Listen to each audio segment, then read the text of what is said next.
자, 우리 신앙을 고백하는 것으로 수요일 성경 공부를 시작하도록 하겠습니다. 우리 신앙을 고백합니다. 주님, 예수 그리스도는 우리를 구원하신 주님입니다. 우리는 세상을 속량하신 이 한 분 하나님을 예배합니다.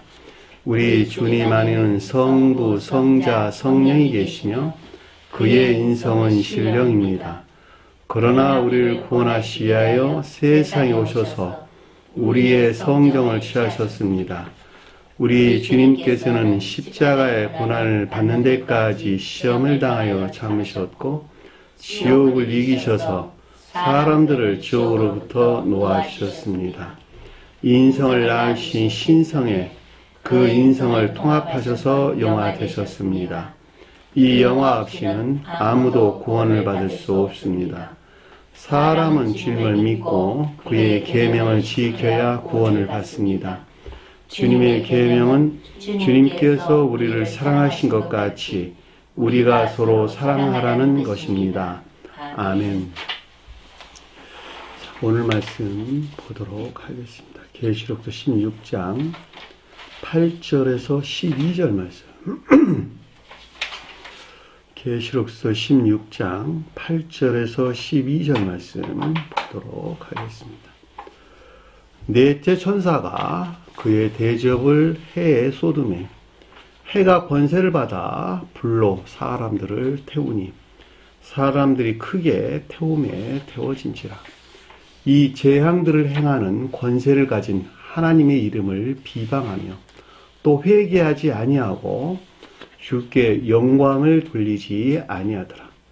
또 다섯째 천사가 그의 대접을 짐승의 왕자에 쏟으니 그의 나라가 곧 어두워지며 사람들이 아파서 자기 혀를 깨물고 아픈 것과 종기로 말미암아 하늘의 하나님을 비방하고 그들의 행위를 회개하지 아니하더라. 또 여섯째 천사가 그의 대접을 큰 강 유프라데에 쏟으며 강물이 말라서 동방에서 오는 왕들의 길이 예비되었더라. 아멘. 자, 지난 시간에 공부했던 내용을 잠시 살펴보도록 하겠습니다. 자, 16장 1절 보니까 내가 들으니 요한이 지각을 했는데 든다는 말이 지각을 가리키는 말의 뜻이죠. 요한이 누구였죠? 요한. 영적인 뜻에서 삶 그 자체를 가리키는 거예요. 그러니까 주님에게서 온 삶을 뭘까? 주님에게서 온 삶. 응? 주님에게서 온 삶이 뭐예요? 주님에게서 온 삶. 선한 삶? 그렇죠. 선한 삶이죠. 사랑이나 인애에 속한 선한 삶. 그러니까 사랑이나 인애에 속한 선한 삶 가운데 있는 자가 요한이에요. 결과적으로 계시록서가 요한에 의해서 기록되었다라는 말의 뜻은 요한이 표징하는 사랑이나 인애에 속한 선한 삶 가운데 있는 자들만이 이 가르침들을 이해할 수 있다 없다. 이해할 수 있다. 이런 말이죠.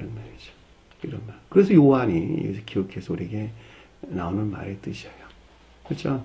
그러니까 주님께서 베드로와 야고보와 요한이었죠. 베드로와 야고보와. 베드로는 믿음을, 야고보는 사랑이나 인애를, 요한은 삶 그 자체를. 그러니까 믿음 안에 있다라는 말은 야고보와 요한이 뜻한 것들 안에서 산다 이런 말로 우리가 이해될 수가 있는 것이죠. 그들만이 성경의 가르침들이 무엇인가를 아는 것을 가리켜서 주님께서 누가복음서 뭐라 그랬어요? 마지막에 나오는 말에 마음을 열어 성경을 깨닫게 했더라. 엠마오로 가는 두 제자 나오죠? 그들의 마음을 열어서 성경을 깨닫게 했더라. 엠마오란 말이 따뜻한 눈물이 이렇대. 따뜻한 눈물. 물이 따뜻하다. 애정에 속한 치를 열리는 것. 그래서 내가 들었다는 말이 지각을 일컫는 말씀의 뜻이죠. 여기서 성전이라고 하는 것은 우리 앞에도 공부했죠. 증거, 장막의 성전. 이 가운데 뭐가 안치되어 있었다? 십계명, 신령율법. 자, 신령율법이라고 말하던 신령 인성으로서 주님이라고 말하든 다 같은 말이에요. 한 가지 분명히 여러분들이 기억할 것은 신령 인성으로서 주님을 가리킨다 또는 율법으로서 신령 율법으로서 주님을 가리킨다 그럴 때에 이 땅에 오셔서 이 땅에 주님께서 나셔가지고 마리아로부터 전수된 인간 속성을 스스로 허용하신 것에서 입으셨죠. 입으셨고 그 지옥에서 유입된 온갖 악과 거짓들을 지옥으로 몰아넣는 것에서 완전하게 지옥으로 몰아넣는 것에서 인성을 신성과 합의를 하신 주님이에요. 그분을 가리켜서 신령 인성이라고 했다. 그분에 관하여 기록되어 있는 것이 전 성경 말씀이에요. 따라서 신령 율법이라고 말하든 신령 인성이라고 하든 동일한 것을 가리킨다. 따라서 여기서 성전이라고 하는 극례적인 청계를 가리킨 것으로 신령 인성 안에 있는 주님이다 해도 상관없고 또는 신령 율법으로서 주님이다 해도 상관없단 말이죠. 거기에서 발출되어 나온 음성이 있었겠죠. 그 말이 큰 음성이 났다. 이런 말로 우리가 응급해서 이해해 볼 수가 있습니다. 따라서 주님의 명령을 뜻한다 해도 내나 마찬가지죠. 일곱 천사다라는 말은 천사는 어디서 일한다? 교리 안에서 일하는 신령 진리로서 주님을 표징해 주고 있는 것이죠. 일곱이란 말은 선의 측면에서 우리에게 가르침을 주고 있다라고 하는 것을 잘 볼 수가 있죠. 왜냐하면 일곱은 거룩한 선을 표징하는 것이고 반대에 있어서 정반대에 있는 것들에 대한 드러나고 있는 정반대인 재앙에 속한 것들을 우리에게 지금 아래에서 가르침을 주고 있기 때문에 명백하게 이해해 볼 수가 있습니다. 너희는 가서 하나님의 진노의 일곱 제접을 땅에 쏟는다는 말은 인류를 가리키는 말의 뜻이고 이 땅은 개혁교회에 속한 자들, 개혁교회의 지도자들, 네? 교회의 지도자들이에요. 그러니까 목회자들 또는 신학자들 또는 사제들, 가르치는 선생들, 신학 박사들 이런 사람들로 이해될 수가 있겠죠. 왜냐하면 땅과 바다가 언급돼서 나왔는데 땅은 개혁계의 지도자들, 바다는 평신도들에 대한 가르침이 그렇다라고 하는 것을 잘 볼 수가 있겠죠. 일곱 대접이라고 하는 것은 대접 뭘까? 수용 그릇이죠. 그러니까 주님에게서 신령 율법으로서 또는 성언으로서 주님에게서 파생되어 수용된, 나 안에 수용된 선과 진리들, 그것이 대접이란 말이에요. 대접. 이것들이 내려오는 것에서, 이것들이 임류되는 것에서 드러나는 재앙이 있겠죠. 그래 안 그래요? 제가 여러분들에게 가리키는 것에서 선과 진리들이 들어왔는데 들어온 그것에서 반대 안에 있는 재앙들이 드러나는 재앙들이 있겠죠. 그렇죠? 아, 내가 선 안에 있다고 여기는데 다 아까운 데 있었네. 나는 주님을 예배한다고 있었는데 우상 숭배 가운데 있었네. 내가 진리 안에 있다고 여기는데 온갖 거짓 가운데 있었네. 그렇죠? 그 말들이 아래에 보면 뭐 죽은 자 피니 무슨 피가 어쩌고 저쩌고 해서 쭉 나오는 말들이 다 그런 말이란 말이죠. 드러나 있는, 내 안에 드러나 있는 것들. 그건 최고 심판을 받아야 될까 말아야 될까? 마지막 지옥으로 멸해져야 되겠죠? 그것이 최고 심판인 것을 잘 볼 수가 있습니다. 따라서 여기서 하나님의 진노라고 하는 것은 하나님이 진노할 만한 재앙 가운데 있는 것을 가리킨다라고 하는 것을 넉넉하게 이해해 볼 수가 있겠죠. 자, 둘째 보니까, 둘째 천사가 가서 대접을 땅에 쏟음에 개혁계의 지도자들에게 임류됐다라고 하는 것을 잘 볼 수가 있겠죠. 뭐가? 주님에게서 선과 진리들이, 선이나 진리들이 임류되는 것에서 드러나는 재앙에 속한 것들이에요. 자, 짐승을 표준 사람들과, 그렇죠. 짐승의 표를 받았다라고 하는 것은 오직 믿음만에 교리하는 자들이 짐승이죠. 표를 받았다는 것은 도장을 찍었다. 그 자신이 그 가운데 삶으로부터 확정하고 있다. 그런 말이겠죠. 그렇죠? 삶으로부터 그 가운데 확정. 그들이 표를 받은 자들이죠. 그 가운데 머물러 있으나 표를 받지 아니한 자들이 있을까 없을까? 표를 받지 아니한 자들이 무수히 많이 있겠죠. 그렇죠? 표를 받지 아니하고 그럼에도 불구하고 오직 주님은 한 분이셔. 천지 하나님은 한 분이시고 그리고 그 서원의 가르침에 일치된 삶 가운데 있어야만이 구원을 받는 거야 라고 하는 것이 시인되고 고백되는 것에서 진정으로 그 가운데 열매 맺는 자들이 있었지요. 그들이 누구였어요? 14만 4천이라는 말로 우리에게 설명돼서 나왔단 말이죠. 이해되셨죠? 그 14만 4천에 대응하는 이 땅에 세워지는 새로운 교회가 뭐라고요? 새 에루살렘이라고 우리 계시록서 마지막에 언급돼서 나오는 것을 잘 볼 수가 있습니다. 따라서 여기서 짐승의 표를 받은 사람이다라고 하는 오직 믿음만의 교리에 일치된 삶 가운데 있는 자를 가리킨다라고 하는 것을 잘 볼 수가 있고, 자기를 그 가운데 형상화해버린, 그 가운데 자기 자신 스스로가 물들어서 자기 자신을 확증한 우상 숭배적인 예배 가운데 있는 자들이 우상에게 경배하는 자들에게 그들의 성질이 어떻다? 악하고 독한 종기가 났더라. 악했다는 말은 온갖 진리들이 파괴된, 그렇죠? 진리들이 파괴된 거짓보다는 악을 가리키는 말의 뜻이고, 독한 종기가 났다라고 하는 것은 진리들이 다 썩었다, 썩어 부패된, 더럽혀진, 이화된 이런 말로 이해될 수 있는 것으로 삶에 속한 악, 정욕적인 쾌락이나 기분 안에 있는 것들을 우리에게 설명해 준다라고 하는 것을 잘 볼 수가 있겠죠. 결과적으로 개혁교회에 속한 자들은 이 같은 상태에 있다는 거예요. 그들은 우리 아까 티타임 시간에 공부했죠. 지옥에서 유입된 더러운 연기 안에 갇혀있는 사람들은 다 이 성품이라니까. 이 성품 안에 살다가 생애 마지막까지 이 성품 안에 있다가 영원히 성품 안에서 있는 저주 안에 있다. 이게 영벌이고 저주예요. 성경에서 말할 때. 영벌, 저주 다른 거 가리키는 거 아니에요. 이것이 영벌이고 저주 안에 있는 것, 상태를 가리키는 말의 뜻이에요. 3절 보니까 둘째 천사가 그 대접을 바다에 쏘았다. 개혁교회에 속한 자들의 평신도들에게 임류되는 것이죠. 주님의 손과 진리들이 임류되는 것에서 드러나는 재앙이 뭐냐 그랬더니, 그 드러난 재앙이 하나님이 진노할 만한 드러나는 재앙이 죽은 자의 피같이 됐더라. 피가 진리를 표징하는데, 반대로는 진리가 더럽혀지고 이화된 것을 가리킨다라고 하는 것을 잘 볼 수가 있겠죠. 따라 죽은 자의 피다라고 하는 것은 지옥적인 거짓 안에 있는 것을 가리킨다라고 하는 것을 잘 볼 수가 있겠죠. 바다 가운데 모든 영혼들이, 살아있는 영혼들이 죽었더라. 살아있는 영혼이 없었다는 이야기죠. 죽었다는 말은 영적인 생명이 멸절된 상태. 바다는 뭐 말일까? 아까 말했던 평신도들이죠. 그렇죠?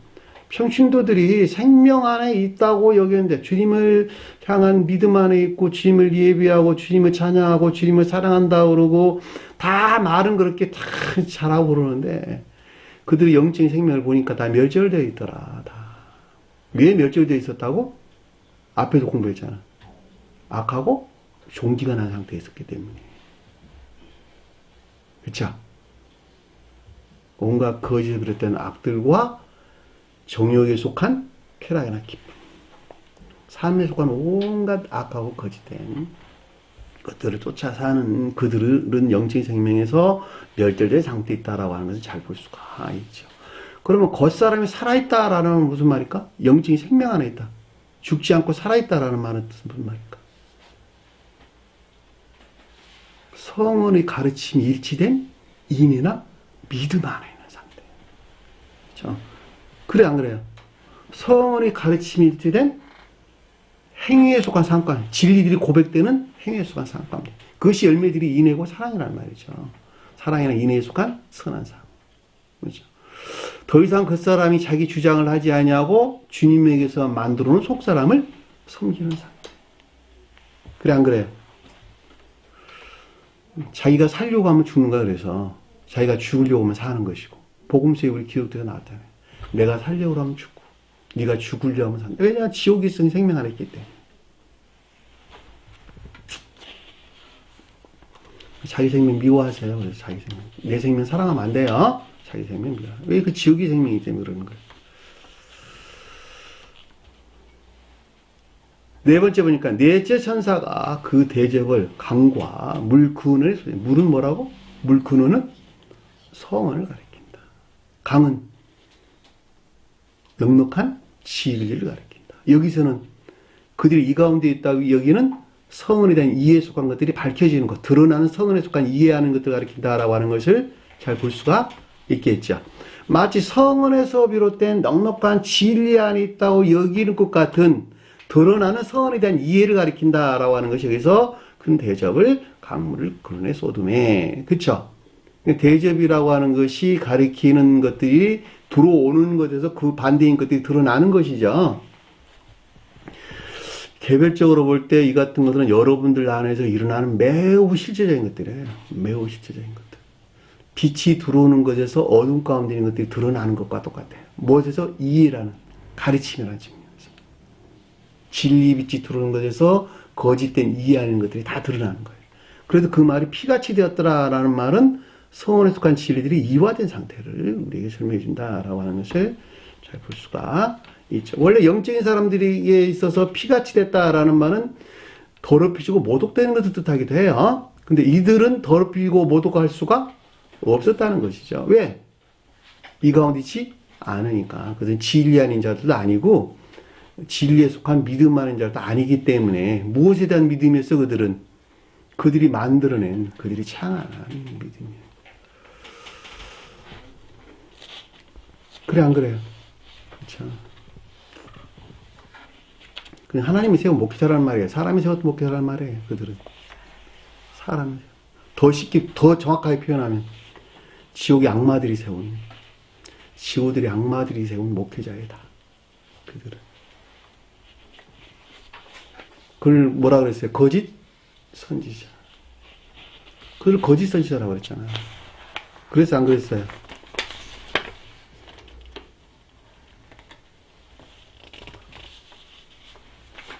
그 거짓 선지자들과 전쟁이 일어나죠.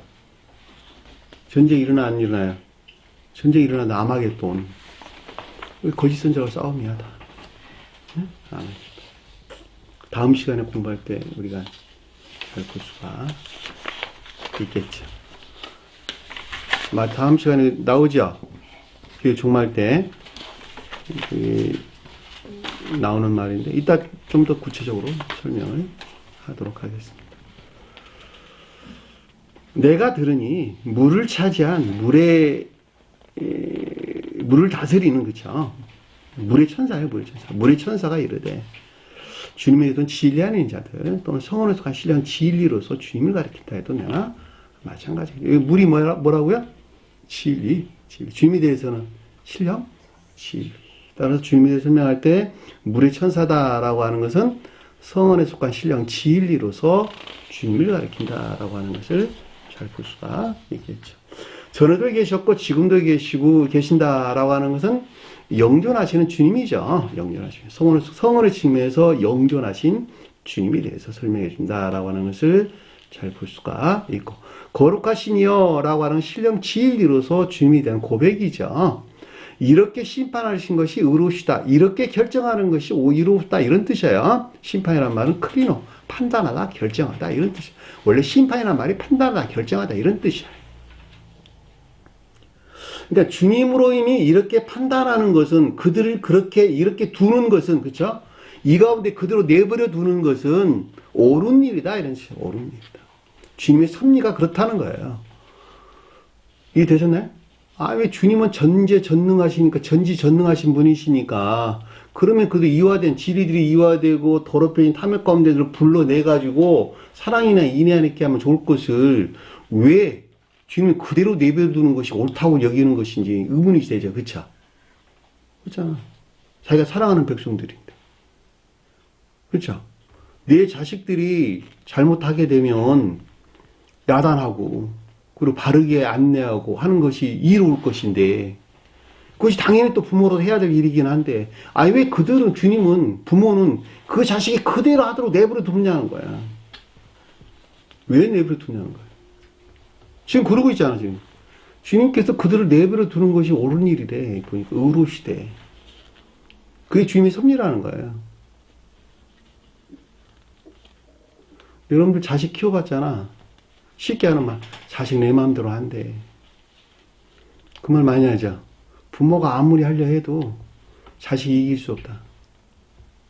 내가 설령 자식을 이겨서 내가 하고 싶은 대로 데려놨다 하더라도 그 자식은 뭐만 생길까? 증오와 미움만 생긴단 말이죠. 그리고 오히려 부모를 미워하는 그런 감정이 앞서가게 된단 말이죠. 여기서 똑같아요. 그들 자신 스스로가 돌아서지 않는 이상은 그렇죠? 주님께서 만약에 주님의 방법으로 그들을 안내한다? 있을 수 없어요. 안 된다니까. 그들 상태로 그대로 내버려 두는 것이 주님의 섭리라는 거예요. 만약에 그렇지 아니하고 주님께서 이들에게 계시했단다면, 영적인 것들을 계시했단다면, 그들은 필연적으로 그 가운데 있는 것들을 더럽히겠죠. 더럽히고 모독하겠죠. 그래서 우리가 공부했잖아요. 파수꾼을 세웠다. 그렇죠? 파수꾼이 뭐라고요?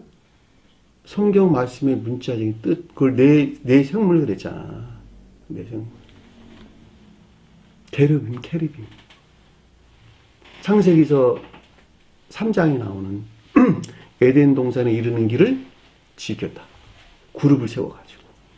그 말은 에덴 동산에 나올 수 있는 성질 안에 있지 아니하고서는 그 가운데 접근할 수 있다 없다? 없다. 성경 말씀의 문자적인 뜻이 방패가 돼가지고 파수꾼이 되어가지고 성경 말씀의 문자적인 뜻 안에 간직되어 있는 영적인 것들로 접근할 수 있도록 막는다 막지 아니한다? 막는다는 거예요. 그것이 문자에 존재하는 주님이라는 거예요. 뭐 할 목적에서?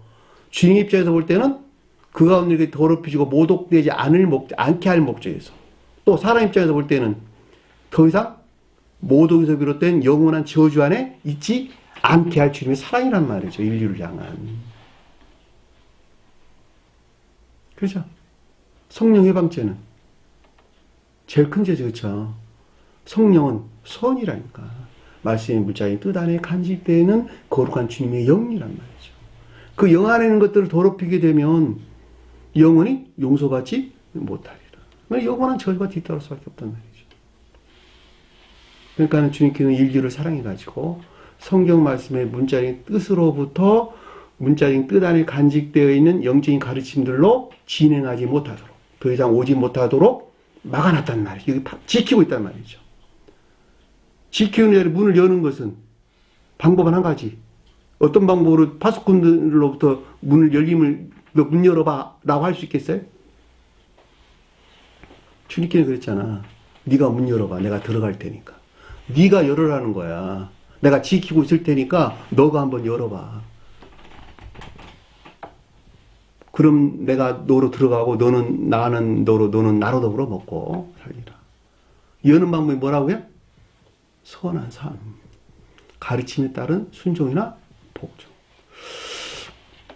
교리나 가르침이 그러하니까 그 가르침에 따라 순종하고 복종하는 삶 가운데 있는 자들만큼 있는 것이 순수하면 순수해지는 것만큼만 문이 열리는 거예요. 왜냐하면 그만큼 더럽혀지고 모독되지 않을 것이니까. 영적인 것들이. 이해되죠? 그것이 주님께서 우리에게 가르치는 가르침이라는 말이죠. 그들 위에는 성경 말씀을 알 수 있다 없다? 결코 모른다는 거예요. 그러니까 제가 여러분들에게 늘 설명하지만 교리는 알 수 있다. 왜? 그건 지식적인 것들이니까 다.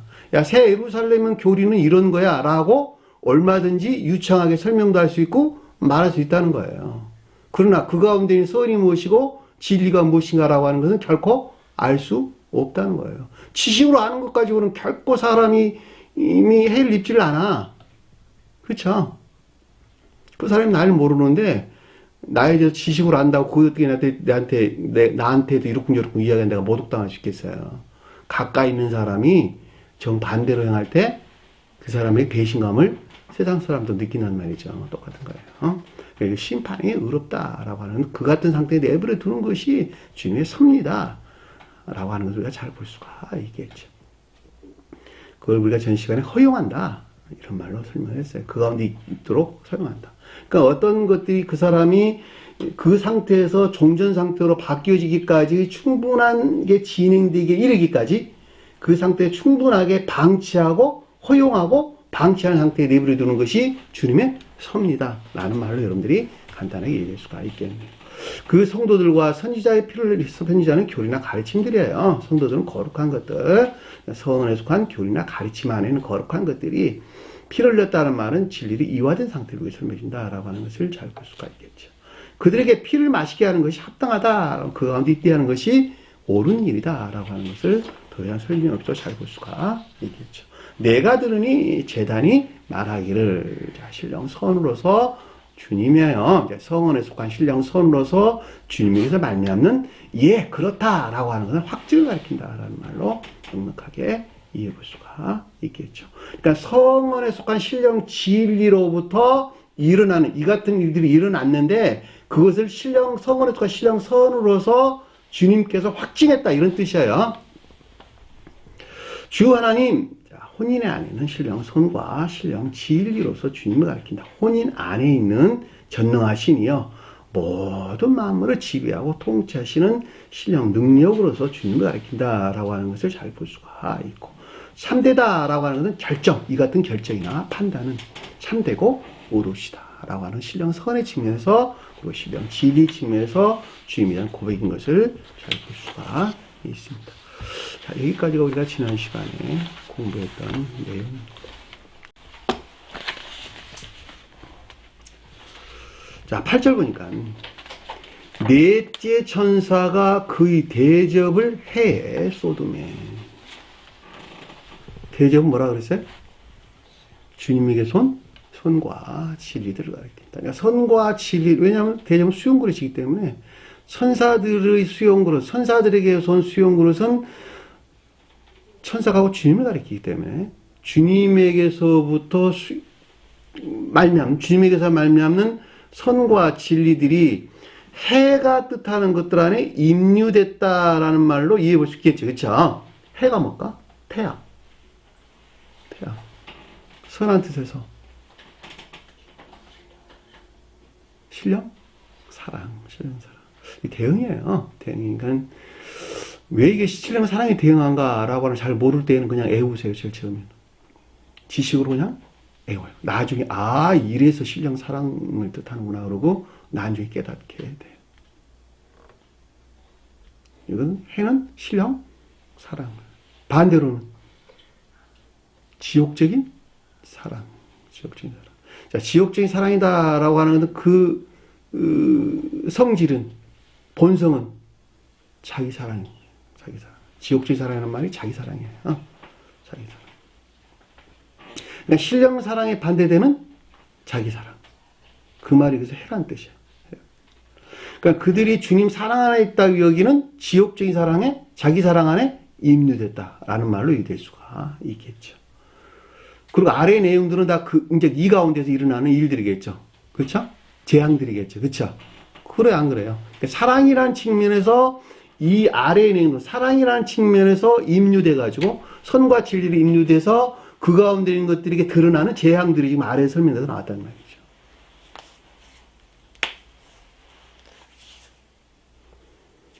달은 뭘 표정하죠? 달은? 태양과 달. 태양은 신령 사랑. 달은 신령 영적인 사랑. 사랑이라는 지금 설명할 때 달은 신령 영적인 사랑. 주님 한 분에 대해 설명할 때는 사랑은 신령 선 안에 있는 주님, 달은 신령 진리 안에 있는 주님. 저와 여러분들 설명할 때는 태양은 사랑에 대응하고 달은 인애에 대응한다. 수상증에서 설명할 때는 태양은 선에 대응하고 달은 진리에 대응한다. 그래 안 그래? 나중에 가면 그것이 어떻게 구분되는가라고 하는 것을 알게 돼요. 아직 여러분들은 제가 그걸 자세하게 설명한다 해도 잘 구분이 잘 안 될 것입니다. 다만 여러분들이 여기서 기억할 것은 태양은 사랑에 대응한단다. 달은 인애에 대응한단다. 이렇게 여러분들이 이해하고 있으면 성경 많은 것에서 좀 더 명확하게 이해될 수가 있는 것입니다. 따라서 해가 쏟았다라고 하는 사랑의 측면에서 지금 그들이 사랑 안에 있다고 여기는 것들에 대한 있다고 여기는 것들이 드러나는 재앙을 뜻한다라고 하는 것을 잘 볼 수가 있겠죠. 해가 권세를 받아 불로 사람을 태우니, 불로 사람을 태운다라는 건 무슨 말일까? 태운다. 고통을 가다 이런데 고통을 가다.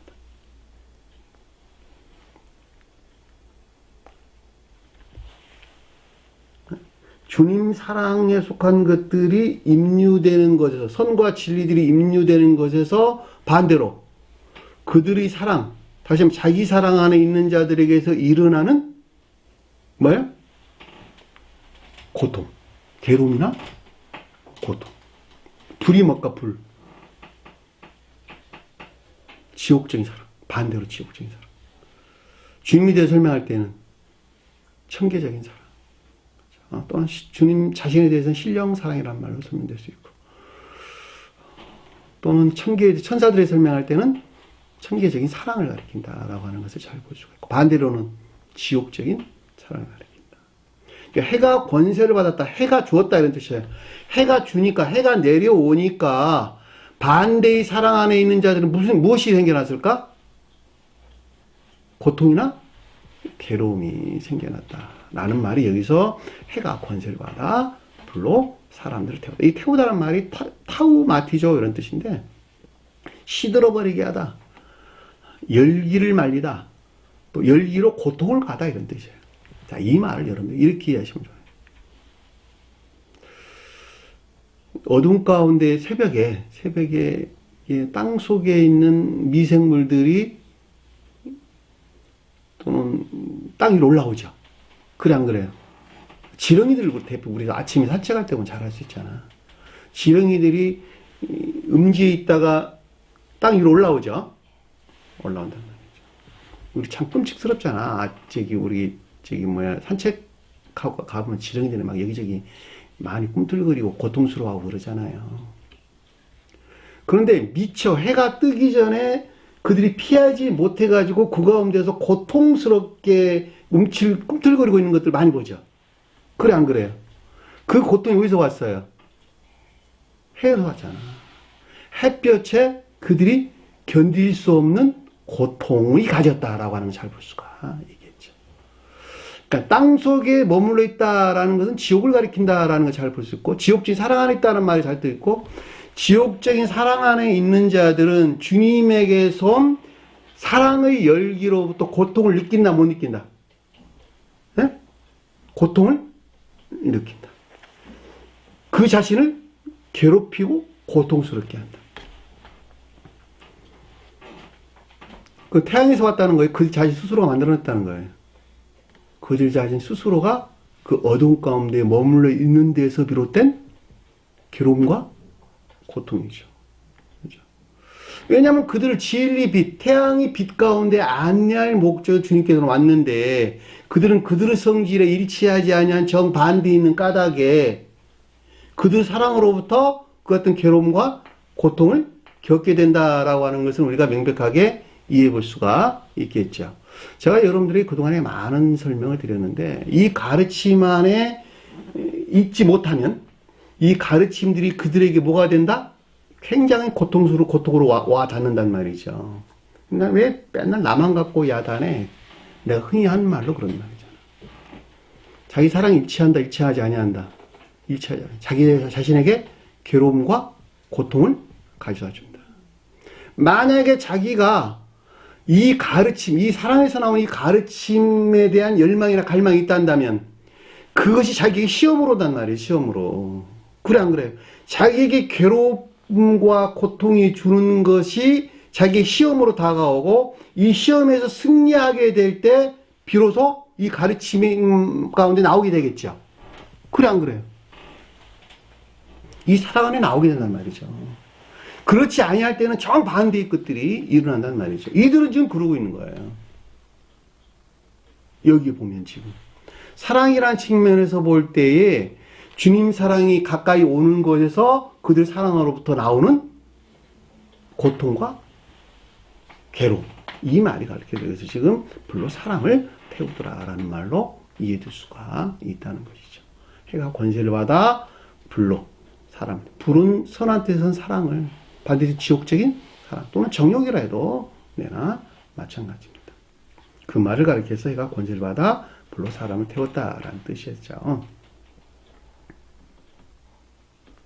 저는 이 같은 것을 그동안에 오랜 기간 동안, 거의 우리가 지금 2010년도 6월 둘째 주부터 공부를 했잖아요. 벌써 횟수만 따지면 몇 년이에요? 14년 가게 됐죠. 그동안에 많은 사람들이 왔다 갔어도, 그쵸? 왔다 갔단 말이죠.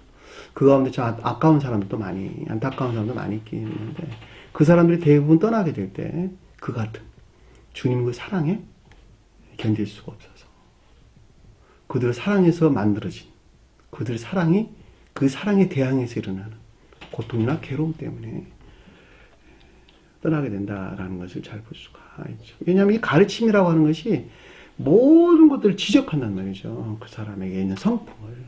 가르침을 지적해.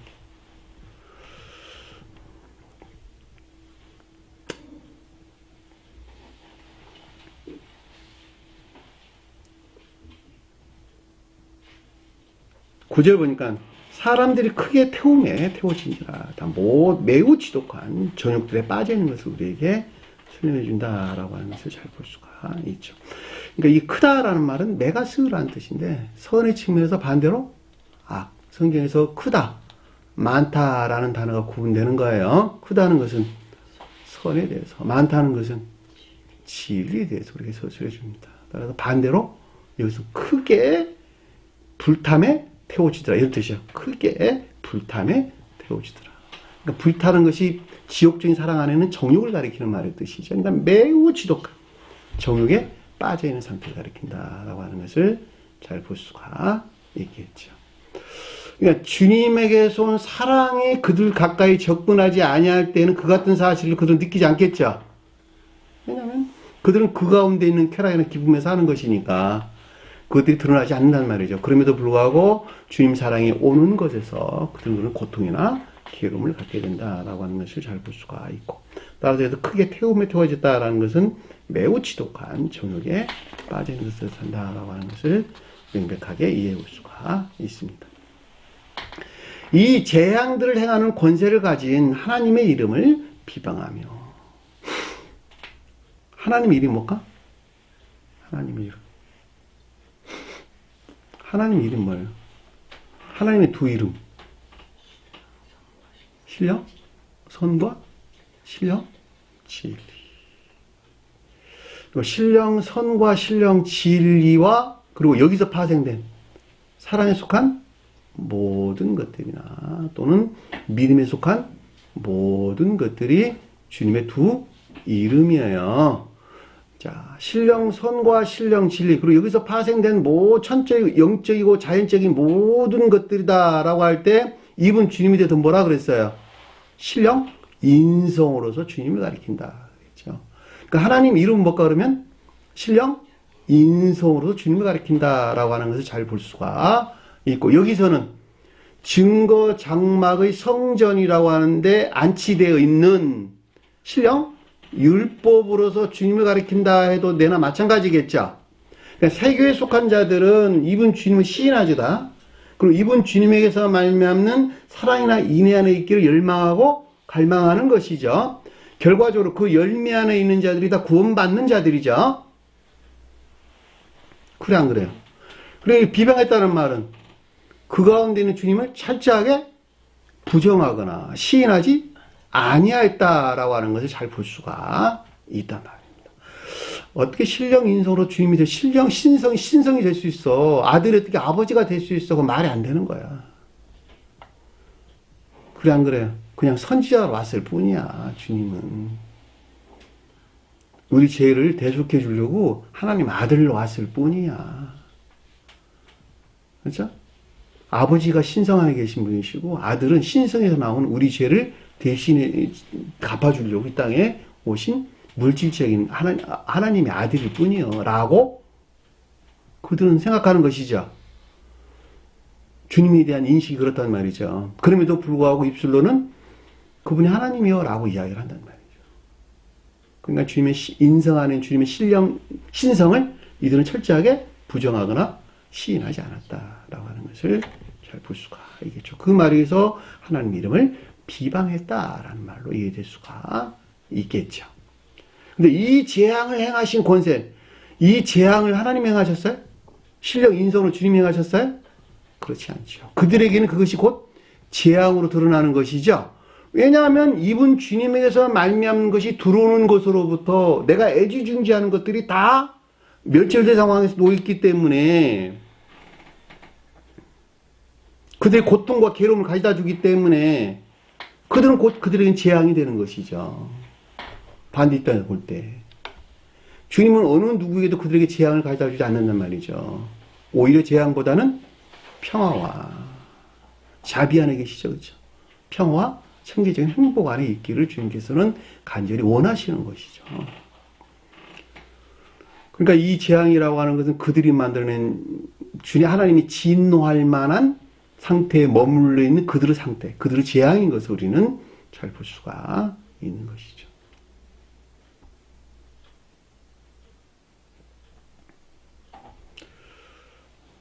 이해되셨죠? 어렵지 않게 우리가 이해할 수가 있습니다. 여기 비방한다는 말은 플라스페메오라는 말 쓰는데 모독하다 이런 뜻이에요. 중상하다 또는 모독하다 이런 말로 언급돼서 나온 것입니다. 천지에 한번 하나님으로서 주님을 부정하고 또 시인하지 않는가. 오직 믿음만으로 구원한다고 말하는 것에서 성원에 일치된 삶을 추방하고, 그렇죠? 의롭다는 칭의로, 칭이라는 말은 칭함을 의로워졌다는 거예요? 그렇지 않다. 의로워짐으로 말미암아. 의로운 것도 아니고 의로워진 것으로 여기는 것으로 말미암아 구원. 이 말이 되는 소리입니까? 난 그 소리 들을 때마다 항상 하는 말인데,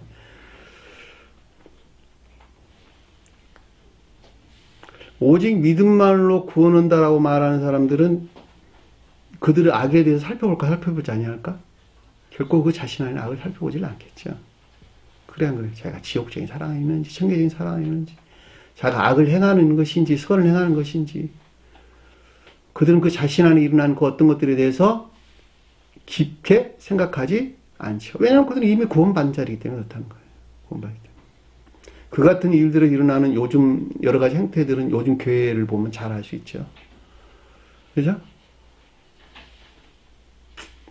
안타까운 일이 일어나지만 그 말이 여기서 보니까 뭐라 그랬어요? 회개하지 아니하더라. 결코 그 가운데 돌아서지 않았다. 회개는 입술의 회개예요? 삶에 속한 회개예요? 삶에 속한 회개예요. 아, 나 회개 기도합시다. 그렇다 회개 됐어요? 안 됐어요? 눈물 콧물 다 흘리고 회개 기도하면 회개 된 것입니까? 그리고 문 열고 나오면 또 그 짓 하는데 그게 무슨 회개입니까? 그렇잖아요. 눈물 콧물 다 흘려가면서 목 아파로 회개 기도하고 나왔어요. 그리고 그 다음에 일어난 일을 또 굳이 또 하고 있어. 그게 무슨 회개입니까? 회개는 한날에 이루어진 게 아니라 내가 돌아서는 것만큼 회개하는 자가 되는 거예요. 돌아서는 것만큼 악을 단절하고 돌아서는 것만큼 주님을 향한 회개하는 자, 예배하는 자가 된다라고 하는 것을 잘 볼 수가 있겠죠. 따라서 또 이것을 회개하지 아니했다라는 말은 온갖 악들에서 떠나지 아니하였고 오히려 악에 빠져 사는 것을 우리에게 설명해 준다라고 하는 것을 잘 볼 수가 있겠죠. 여러분 회개하세요. 회개하셔야 됩니다. 회개는 악에서 돌아선 것만큼 회개하는 자다. 악에서 돌아선 것만큼 그를 선을 행한다라는 말의 뜻이고, 선을 행하는 것만큼 주님을 향한 예배 가운데다. 주님을 찬양하는 자가 된다라고 하는 것을 반드시 기억을 하셔야 되겠습니다. 자, 회개하지 않았다라는 것은 결코 주님께 영광을 돌린 자도 아니죠. 주님께 영광을 돌린다라고 하는 것은 천지의 하나님으로 주님을 시인하지도 않았고, 또 이 같은 성언의 가르침이 일치된 삶으로부터 구원한다라고 하는 이 같은 믿음 안에 있는 것들을 결코 받아들이지도 않고 철저하게 부인하고 배척했다라고 하는 것을 잘 볼 수가 있겠죠. 그 말이 그에게 영광을 돌리지 아니하더라라는 말로 우리가 넉넉하게 이해해 볼 수가 있는 것이죠.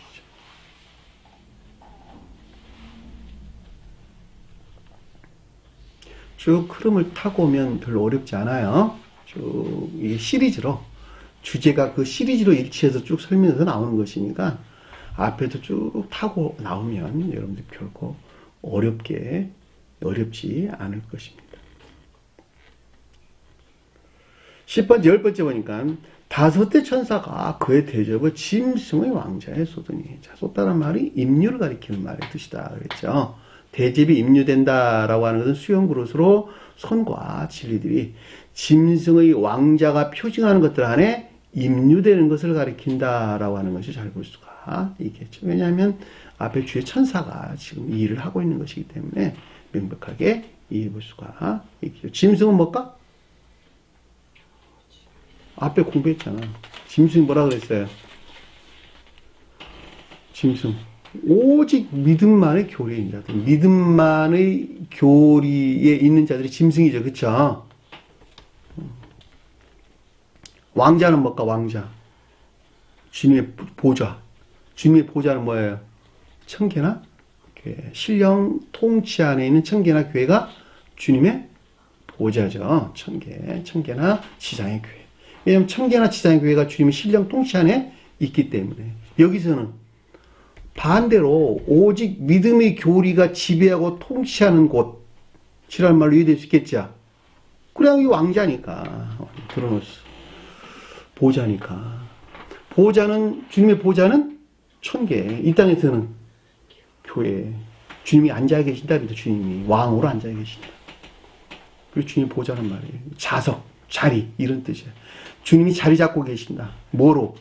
신령 진리로. 그러니까 신령 진리로서 주님께서 통치하고 있는, 나를 통치하고 있단다면, 신령 진리로 주님께 나를 통치하고 있단다면, 나는 이 땅에서는 교회에 속한 자가 되고, 사후에는 천계에 속한 자가 되는 거예요.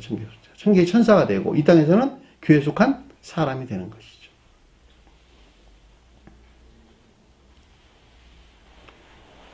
그 가운데 있는 모든 사람들을 12사도라고 우리가 설명해서 나왔어요.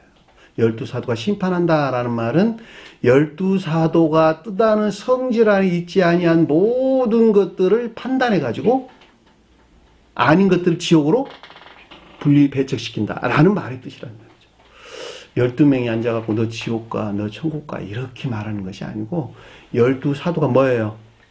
믿음이 사랑이나 인애 안에 있는 모든 자들.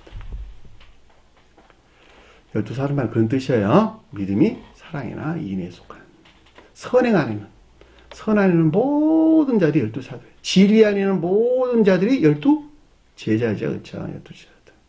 그러니까 그것에 일치하지 아니한 것들은 철저하게 분리 배척시키는 것이 12사도고 12제자란 말이죠.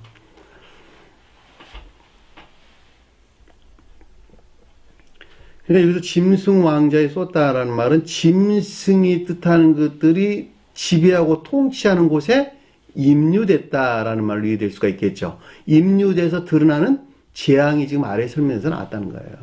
짐승은 오직 믿음만의 교리하는 자들. 따라서 이것들이 지배하고 통치하는 곳에 주님에게서 온 선과 진리들이 임류되는 것에서 드러나는 이들 안에 있는 재앙이 지금 아래에서 3절에서 설명해서 나왔다는 말이죠. 어떤 일들이 일어나는가 한번 봅시다. 그 나라가 곧 어두워졌다. 나라는 뭐예요? 여기서 지금 이들에게 있는 나라지요. 멸망된 교회, 개혁교회, 멸망된 교회. 그러니까 여기도 오직 믿음만의 교리가 통치하고 있는 교회죠, 그렇죠? 개혁교회를 가리킨다라고 하는 것을 잘 볼 수가. 어둡다는 말은 빛으로부터는 밝고 빛이 없을 때는 어둡다는 것이죠. 밝음은 빛이고 빛은 뭐예요? 진리를 가리킨다. 어둠은 그럼 반대로 거짓 가운데 온갖 거짓들이 나타나는 거야. 온갖 거짓들 위에는 아무것도 나타나지 않았다라고 하는 것을 잘 볼 수가 있겠죠. 온갖 거짓들 위에는 아무것도 나타나지 않았다라고 하는 그들이 믿음이라고 얘기하는 모든 교리 안에 있는 것들, 또 그것들이 지배하고 있는 모든 것들이 오직 온갖 거짓된 걸 위에는 아무것도 없었다 이런 뜻이란 말이죠. 그래 안 그래요? 그 말이에요. 그의 나라가 곧 어두워졌다라는 말로 명확하게 이해해 볼 수가 있습니다. 사람들이 아파서 자기 혀를 깨물기. 사람이라는 말 없는 단어예요. 그냥 빼버리시면 됩니다. 아파서 자기 혀를 깨물었다. 아팠다는 말이 뭐예요? 포노스는 포노스. 고통을 가했다. 고통을 가했다. 괴로움이나 고통을 주었다. 왜냐하면 그들의 사랑에 일치하지 아니한 데서 만들어지는 고통이나 괴로움이죠. 그래 안 그래요? 혀를 깨물었대. 근데 혀를 깨물 만큼 고통스러웠대 그게. 근데 왜 혀가 등장했을까? 혀가 뭘까 성경에서? 교리에 관계된 것들을 가리킨다 라고 하는 것을 잘 볼 수가 있겠죠. 근데 나 가만 보면 마음에서 나온 생각에서, 마음에서 비롯된 생각으로부터 낱말의 언어들은 혀를 통해서 발설되죠. 그래 안 그래요? 그러니까 주님 사랑에서 나온 지혜나 총명 안에 있는 것들은 영적인 언어를 통해서 발설된단 말이죠. 그렇죠? 그것들이 교리들이었단 말이다. 근데 그것들이 그들 사랑에 일치하지 아니한 데서 그 어떤 것들이 괴로움이 왔는데 그것이 혀를 깨물 만큼 고통스럽고 괴로웠다라는 말로 이해할 수 있겠죠. 그들의 혀를 깨물었다. 우리가 이 관계 안에서 그렇잖아요. 어느 누구가 무슨 말을 하는데 지독하게 제가 싫어. 근데 그 말을 들으면서 걔는 몹시 괴롭고 고통스럽단 말이죠. 얼마만큼? 혀를 깨물 만큼. 그 말이 여기서 지금 설명해서 나온 것을 잘 볼 수가 있겠죠. 그 말이 자기 혀를 깨물 만큼. 교리대에서 지금 설명해 주기 때문에 새가 나온 거예요. 왜냐하면 믿음만의 교리가 지배하고 있는 것이니까 그 가운데 있는 가르침들이 그들이 사랑으로 볼 때에 전혀 다른 것들을 이야기하고 있으니까 얼마나 괴롭고 고통스럽겠어요. 이건 경험해 보면 금방 알 수 있어요. 제가 오랜만에 친구를 만났는데 그 친구하고 이 교리를 말하니까 분노하더라고. 분노. 내가 오랜만에 만났는데 다툴 수 없잖아요. 아, 내가 여기서 무슨 말을 한들 오히려 관계가 써먹서먹해지고 전혀 도움이 되지 않겠다. 내가 딱 입을 닫았어요. 그리고 분위기를 내가 바꿔 나갔어요. 그리고 그들이 하는 말을 그냥 듣기만 했어요. 아, 그들은 굉장히 큰 고통으로 그들은 와닿는구나. 라고 하는 것을 내가 알았지. 만약에 내가 거기서 계속적으로 이야기했단다면 나 절대 안 났을 거예요. 오랜만에 우리 학교 다닐 때 만난 아주 나하고 굉장히 가까운 친구였는데 한번 찾아와서 이렇게 만나서 굉장히 그 개혁교회 왜 폭 빠져 있는 그런 사람이었어요. 화를 막 내는 거예요.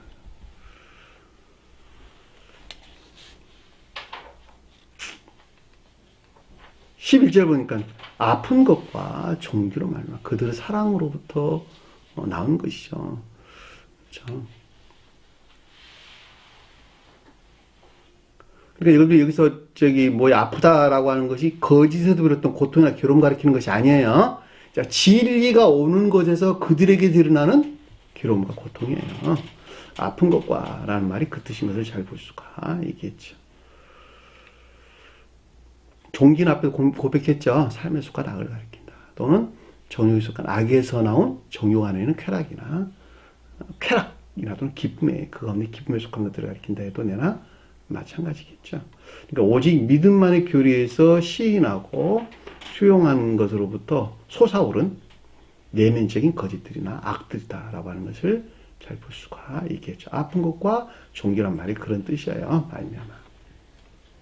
그냥 그들 교리 일치하지 않으니까 오직 믿음만의 교리가 지배하고 통치하는데 그들은 그들 사랑 안에 있는데 그 사랑이라는 측면에서 진리들이 들어오는 것에서 어떤 고통이나 아픔이 유발됐죠. 유발됐다. 그리고 어떤 일들이 일어났냐 그랬더니 하늘에 하나님을 비방했다라는 말은 앞에서는 하나님의 이름이었죠. 하나님의 이름을 비방했다라고 했는데 여기서는 하늘에 하나님을 비방했다라는 말은 천지의 한 분 주님에 대한 도저히 시인할 수 없는 그들의 부인이나 거절을 가리킨다 해도 잘 볼 수가 있겠죠. 하나님을 모독하는 것이죠.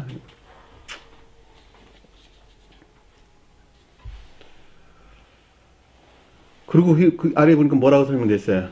그들의 일을 회개하지 아니하더라.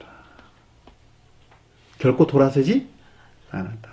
이들은 성언에 대한 진정한 가르침이 있다 해도, 우리가 지금 공부하고 있는 이 같은 가르침이 있다 해도 그들은 받아들일까 받아들이지 아니할까? 결코 받아들이지 않겠죠.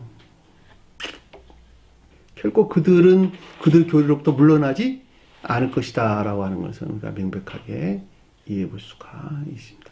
이 같은 것은 그동안 우리가 여러 경험을 통해서도 잘 알 수가 있죠. 심지어 누구 찾아와가지고까지도, 이 가르침 안에 찾아와서까지도 대항하고 하는 것을 잘 보죠. 결국 뺏겼어요. 결국 뺏겼어요. 성경 말씀으로부터 가르침을 받는다 해도 그들은 여전히 믿음에 속한 거짓들이나 여기서부터 악한 삶으로부터 물러나지 않을 것이다 라고 하는 것을 잘 볼 수가 있겠죠.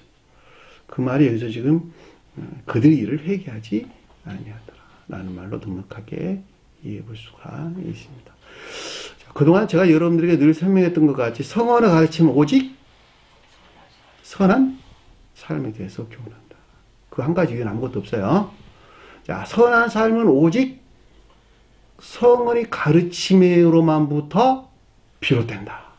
자, 성언의 가르침으로만부터 비롯된 선한 삶이, 그 열매들이 사랑에 속한 선한 것 또는 인에 속한 선이라고 설명되는 것이죠. 그것이 곧 열매들이요 주님께서 인류에게 준 상급이다. 선물이라는 거예요. 선물. 그걸 떠나가지고는 다 악한 것들이다. 우리가 구원받는다라고 하는 것은 그 가운데 있는 것이 구원받는 것이다. 그래 안 그래요? 그걸 떠나서는 아무도 구원받을 수 없다. 그러니까 그러기 나오기 위해서는 먼저 자기 자신 안에 내면적인 악을 봐야 되겠죠. 그래 안 그래요?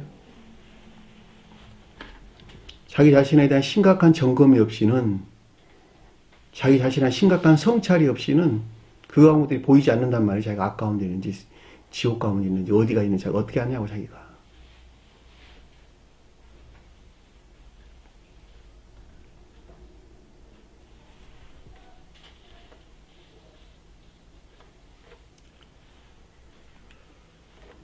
자기 생명 미워하세요? 자기 생명 미워해요. 자기 생명에서 나오는 것들은 모두 악하고 거짓된 것을 위한 아무것도 없는 것이기 때문에 그 가운데는 자기 자신을 미워하고 증오해야만 된다 라고 하는 것을 잘 볼 수가 있습니다. 자, 12절 보니까 여섯째 천사가 그 대접을 큰 강 유프라데 소돔에, 선과 진리들이 유프라데가 뜻하는 것에 임류됐는데, 유프라데가 뭘까? 유프라테스가 뭘까? 유프라테스와 티그리스 강. 유프라테스 강과 티그리스 강이 성경에서 많이 언급돼서 나오죠. 창세기서서 티그리스 강을 뭐라 그랬어요? 햇대게, 햇대게. 창세기에서 나와야 안 나와? 햇대기란 낱말. 나오죠? 그게 티그리스 강을 가리키는 말의 뜻이야.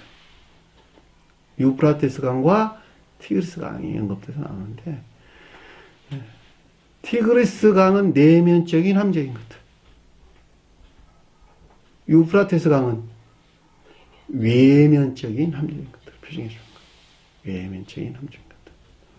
큰 강은, 선한 뜻에서 크다는 것은 선, 강은 넉넉한 진리. 그러니까 선에서 나온 넉넉한 진리들로 합리적인 것들. 그 말이 큰 강 유프라데라는 뜻이에요. 근데 여기서는 반대로 뜻, 반대 뜻 우리가 설명해주고 있다는 걸 잘 볼 수가 있겠죠. 합리적인 것 대신에 뭐가 있을까? 그들이 합리적인 것들 안에 있다고 여기는 온갖 내면적인 추론들. 어디서 나온? 악에서 나온. 큰 강 유프라데. 이해되셨나요? 내면적인 추론. 이 내면적인 추론하는 것들이 제거되지 아니하고서는 영적인 것들 안에 안내될 수 있을까 없을까? 결코 안내될 수가 없겠죠. 자, 영적인 것들 안에 안내되지 아니한다, 안내될 수 없다라고 하는 새로운 교회가 시작될 수 있다 없다? 새로운 교회도 시작될 수 없는 것이죠. 이 내면적인 추론이 뭐냐 그랬더니 예배 그러면 교회에 나와 예배 드리는 걸 생각한다. 그럼에도 불구하고 성경 말씀의 예배는 삶을 가르친다. 믿음 그랬더니 여기서 믿음은 한 분 주님을 시인하고 그분 주님의 성언의 가르침이 일치된 삶 가운데 사는 것을 믿는 것이죠. 이해란 영역에서. 그럼에도 불구하고 진정한 믿음 안에 있는 자들은 인내 안에 있는 자들이 믿는 자들이다. 라고 하는 것이 영적인 교회 속한 자들에게 가르침을 준 진정한 믿음이죠. 그럼에도 불구하고 그들은 오직 믿음만으로 그들이 만들어낸 교리를 믿는 믿음만으로 구원을 얻는다라고 여긴단 말이죠. 그게 내면적인 추론들이라는 거예요. 다. 거짓된 것들을 마치 진리인 것으로 여기는 그들의 내면적인 추론들. 그 추론들로부터 온갖 것들을 다 만들어냈죠. 이것들이 제거되지 아니하고서는 결코 주님의 길이 예비되지 않겠죠. 그 말이 그래도 안 그래요. 자, 여러분들 자신아 이렇게 중요한 건 뭐냐면 그들은 그렇다 치더라도 이 세교회에 나와 있는 사람, 이 세교회 가르침 안에 있는 자들이 자신 안에서 일어나는 합리적인 것들과 주님에게서 온 합리적인 것들과 그 자신이 만들어낸 내면적인 추론하는 것들을 구분하지를 못한다는 거예요. 심지어는 주님에게서 온 것을 그들의 추론으로부터 그 내면적인 생각이나 사상으로부터 뒤섞어가지고 뒤섞어서 새로운 그 어떤 것들을 만들어낸다는 거예요. 그래서 저는 여러분들에게 늘 설명을 하잖아요. 가리키는 말을 단순하게 이해하라. 자기 생각 절대 섞지 말아라. 섞는 것만큼 왜곡된 길로 빠진다. 성경이 곱게 된다는 거예요. 한마디로 말하면. 섞지 마세요. 가리키는 말을 그대로 이해하시면 돼요. 그대로. 어린아이와 같이.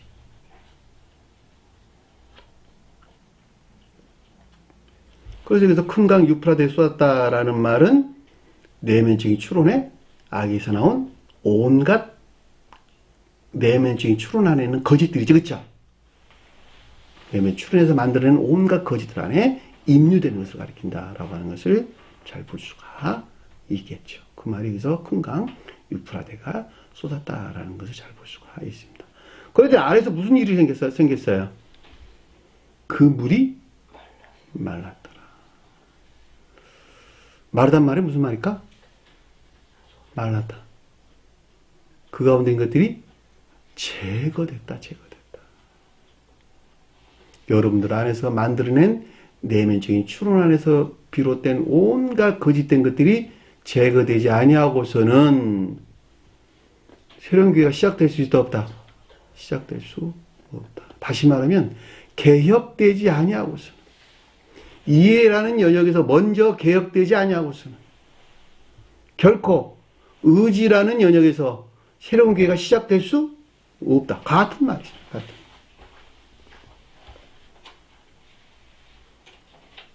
여러분들이 지금까지 살아온 생애 동안 이 가르침 안에 나오지 못했어요. 그리고 이 개혁교회라고 하는 아니면 다른 기타 어떤 이방 종교에서 얻은 어떤 지식들이 나의 자유를 지배하고 있다면 그 가운데들이 철저하게 제거되지 아니하고서는 서원에서 비롯된 합리적인 가르침들로부터 새로운 교회에 속한 것들 안에 또는 영적인 가르침들 안에 안내될 수 있다 없다? 결코 없다고 하는 거예요. 그래서 여기서 지금 유프라데 소림에 강물이 말랐다라는 말은 제거. 완전한 제거에 완전한 제거. 다 버려야 된다. 이 교회의 가르침 안에 나오기 전에 자기가 진리라고 얘기했다. 또는 선이라고 얘기했던 이 모든 것들은 다 아닌 것이니까. 다 버려야 된다. 다 하나도 남기지 않고 다 버려야 된다. 다 버리고 나고 나중에 거듭나게 되면, 중생하게 되면 그 거짓된 것들이 좋은 목적에서 선용된단 말이죠. 왜? 그건 학문적인 것이니까. 그 학문이에요. 아, 내가 개신교의 교리는 이런 거구나라고 배우고 익혔던 그 터득된 것들은 좋은 방향에서 교회를 섬기는 아주 좋은 도구들이란 말이죠. 그 가운데 머물리는 자들 교회를 안내하는데, 인도하는데 도움이 돼야 안 돼요? 도움이 된다니까.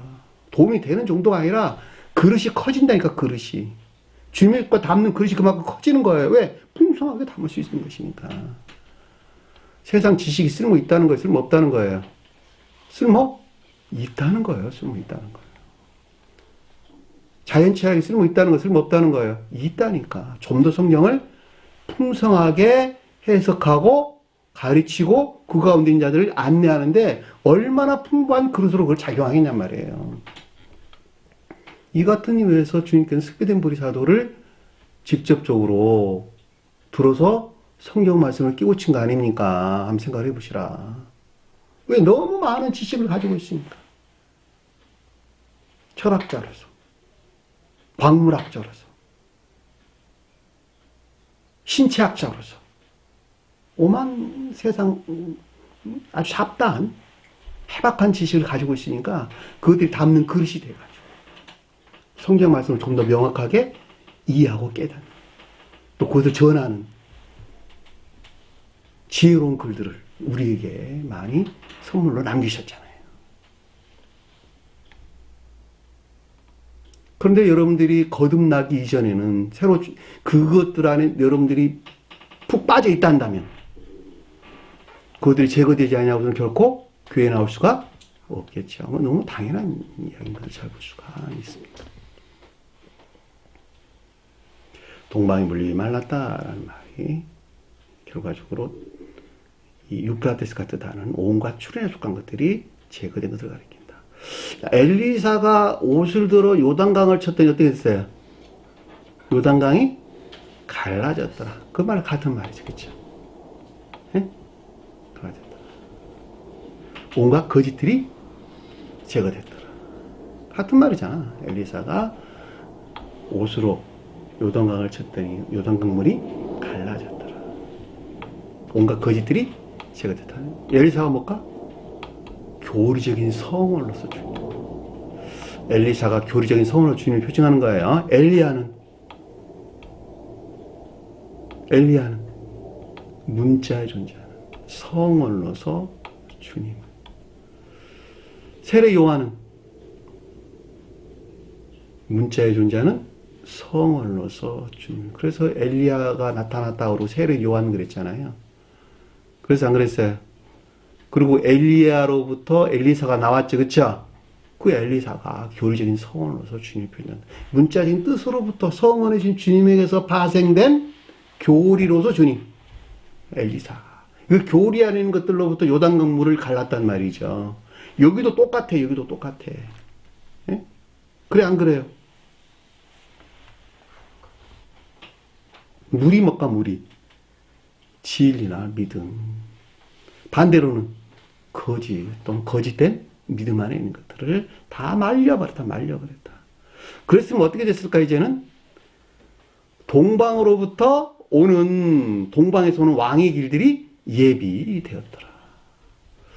해가 떠오른다는 말이 무슨 말이야? 해가 떠오른다. 해는 아까 공부했죠. 헬리오스, 신령 사랑으로서 주님을 가리킨다. 이 동방 그랬는데 아나톨레라는 뜻이에요. 해가 떠오르면 뜻이에요. 해가 떠오르.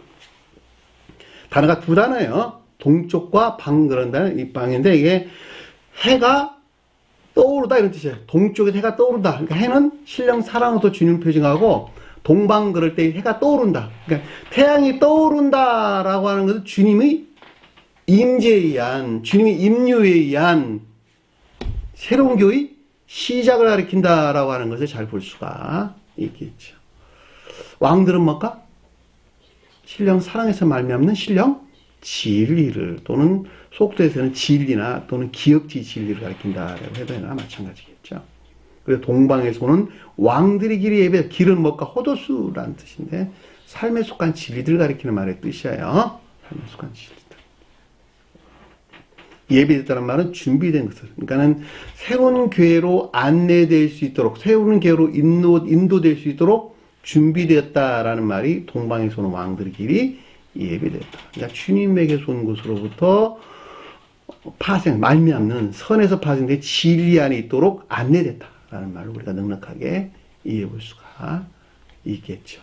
그러니까 이 같은 일들이 일어나기 위해서는 반드시 여기서 뜻하는 큰 강 유프라테스 물이 말라야 되는 거예요. 말라야 되는 것. 이것이 마르지 않으면 새로운 교회로 안내될 수 없다니까. 개혁되지 않으면 새로운 교회로 안내될 수 없다. 자, 농부가 밭에다가 곡식을 심으려면 옛날 화전민들이 많았어요. 화전민들이 뭐 했어요?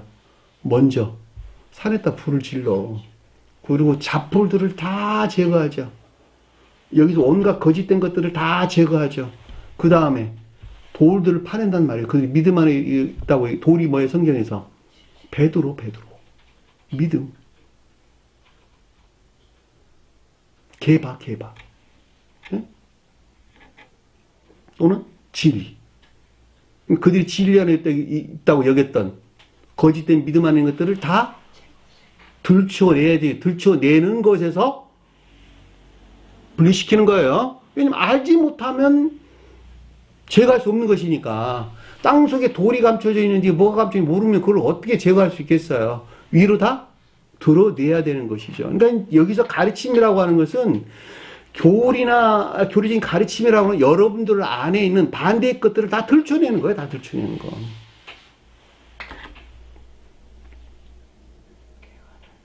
그 들춰내는 것을 밖으로 분리시키는 것은 진리가 자기 자신이 해야 돼요. 자기 자신이 하는 거야. 진리는 들춰내는 거. 들춰낸 그것들, 겉으로 드러나게 한 그것들을 지옥으로 쳐넣는 것은 주님이 하는 것이지만 그럼에도 불구하고 그 자신 스스로가 하는 것 같이 그것을 분리시켜내지 않으면 안 되는 것이죠. 근데 그것이 들춰내지 않는다면 어떻게 분리시키겠어요? 근데 농부들이 먼저 불을 다 지르고 땅을 뒤엎으면서 돌들 자갈들 다 걸러내고 그리고 옥토로 만든 다음에 뭘 뿌려요? 씨앗을 그때 뿌리는 거야. 씨앗을.